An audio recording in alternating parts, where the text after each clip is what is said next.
Hello and welcome, I'm Dreamwiz and today I'd like to show you the whale sharks. Now these vessels were used, at least one of them was used in my previous video where I was showing and crashing one of my other vessels named Monolith. And I said I was gonna show you this one. And so, well, here they are. There are two versions of them. I will start with the first version, the Mark 1.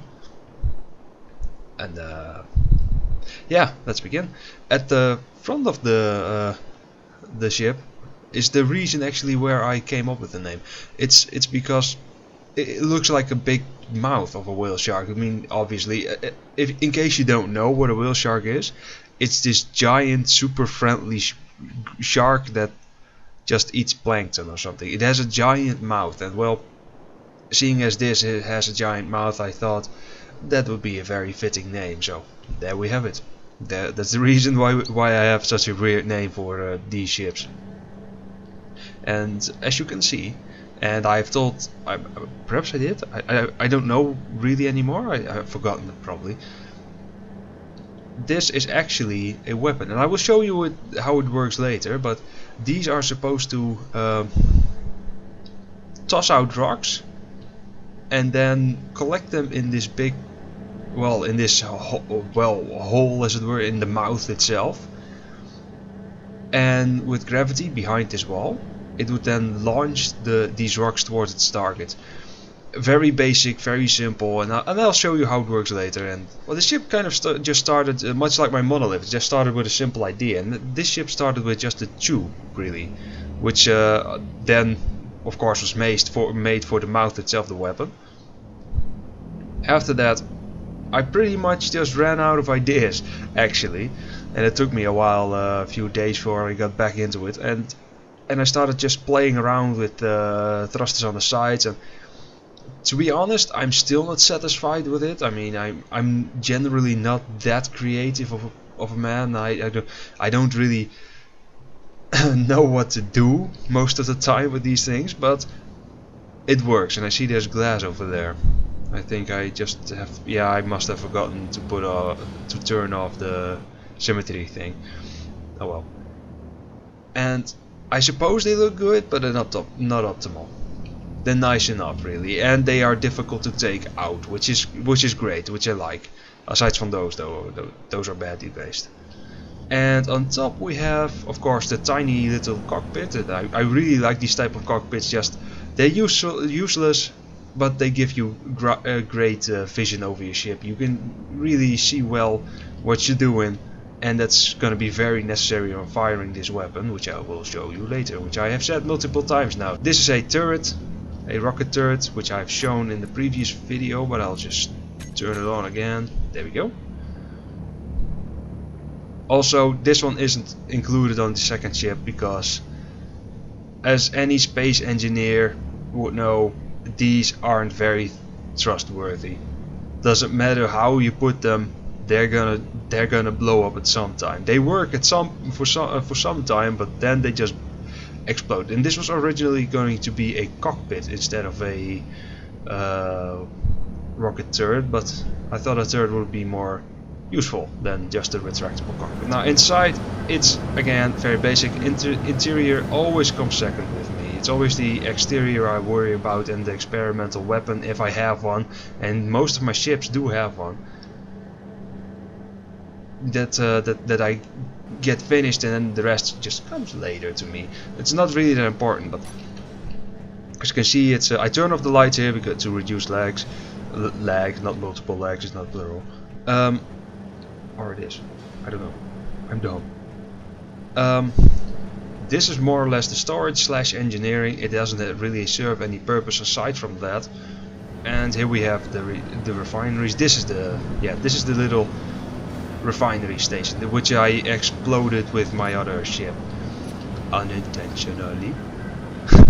I was aiming for the reactor room, but hey, this got wrecked instead. And here we have the secondary, well, the command center, as it were. It's not very fleshed out, as you can see, but I like it because it's, yeah, useless buttons. These do nothing.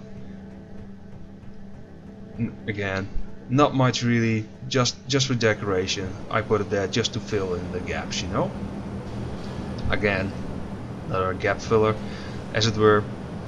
Then up in front we have the cannon itself again. Only then we have the generators. These are used to launch the rocks, and the middle one is used to collect them. There we go, little glass stairway, elevator-ish thing.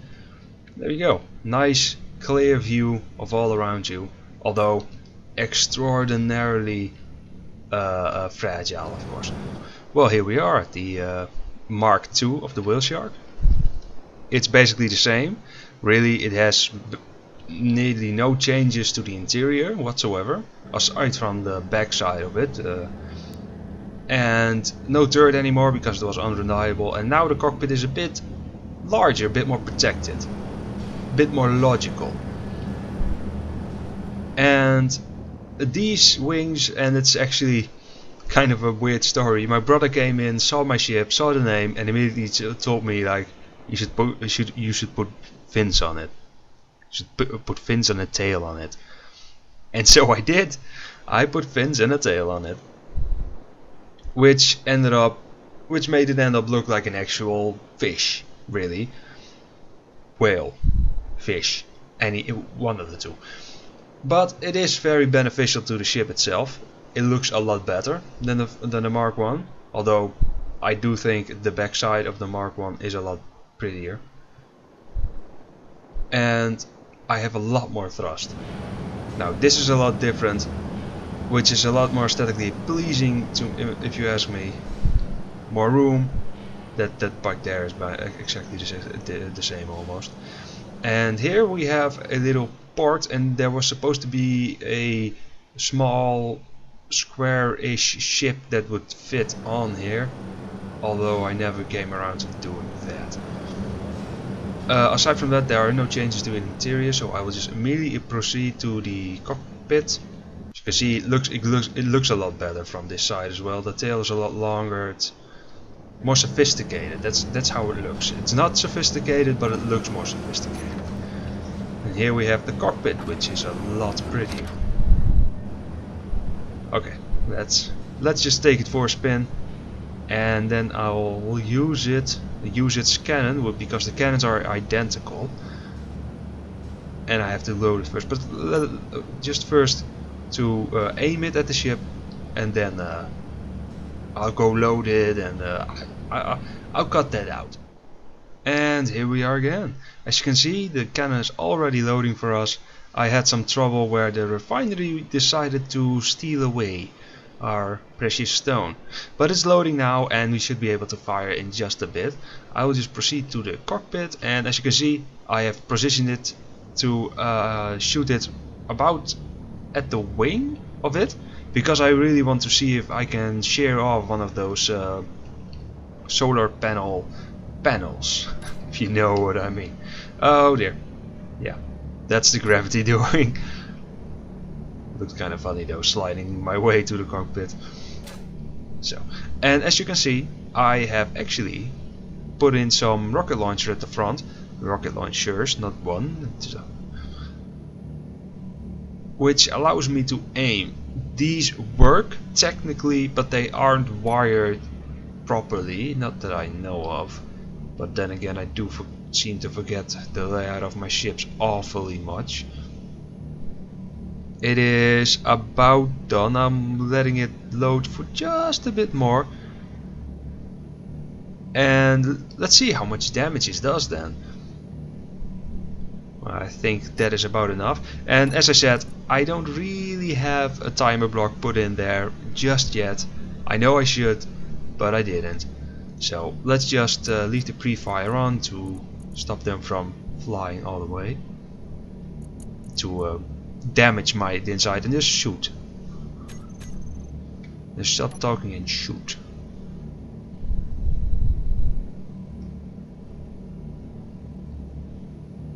There we go. Massive, massive damage is exactly what I wanted. And the mean part of this ship, as you can see, is that these rocks are flying off into space now. The main part of these rocks is, well, exactly what happened there. They start bouncing around throughout the ship, which cause even more damage. And I see I'm still shooting little pellets of them, as it were. I might as well just load another shot and do that as well. Turn off the shrapnel cannon itself. Wanna hit the cockpit head on or wanna blast it off? I don't know yet. I think I should just really hit it head on. Then tab on.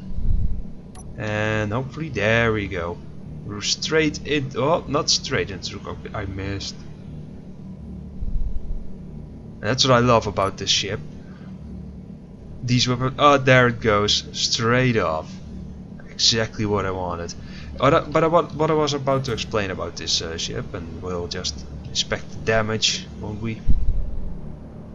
Is that it actually the rocks that penetrate the armor often stay intact, so they just float around inside the ship, causing even more damage as it flies around, making it even more lethal.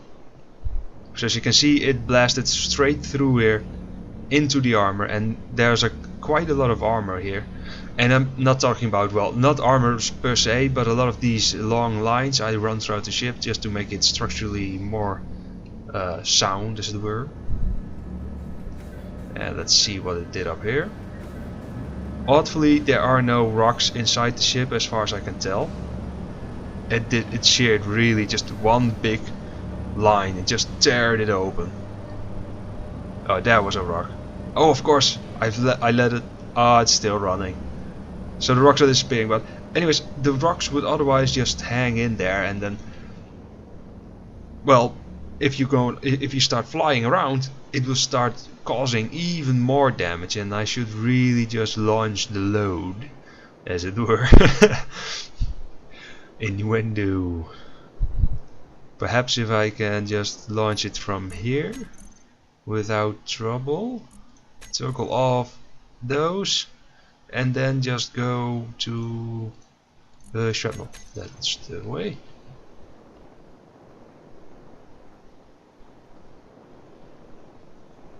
Oh, there we go. That was a very large shot, and it's doing absolutely massive damage. And it tore off one of those struts completely. Of course, these rocks are now falling away. However, as you can see, it's made to collect more rocks as they were shot. So if in some way they manage to miss, as it were, well, not miss, if some ways the shot gets deflected, which sometimes can happen, and this is exactly what I meant, by the way. This is going to absolutely cause havoc throughout the ship as it moves around. So let's see if I can cause a bit more damage by... And there goes a monitor. Seem to have lost the monitor. And it seems that I'm mistaken in this regard. Usually those rocks would cause havoc throughout the ship just by bouncing around, but... Well, yeah, it does seem to do so. Just not much, because I'm not going very fast. I should get in range of the cannon again, which will cause even more damage. Oh, there comes another rock. And it missed, just barely, but still it missed. Oh yeah, that's what I was saying. The funny part of this entire ship is that the rocks who are stuck inside the ship often get pulled back. So you're gonna, if the ship does not have any more thrusters, it will be pulled towards the ship, funnily enough, even though it's just a side effect and it's very slow. Because as you can see, the rocks are kind of being pulled towards it. Well, now that you have seen my ships, let's proceed to the crashing, shall we?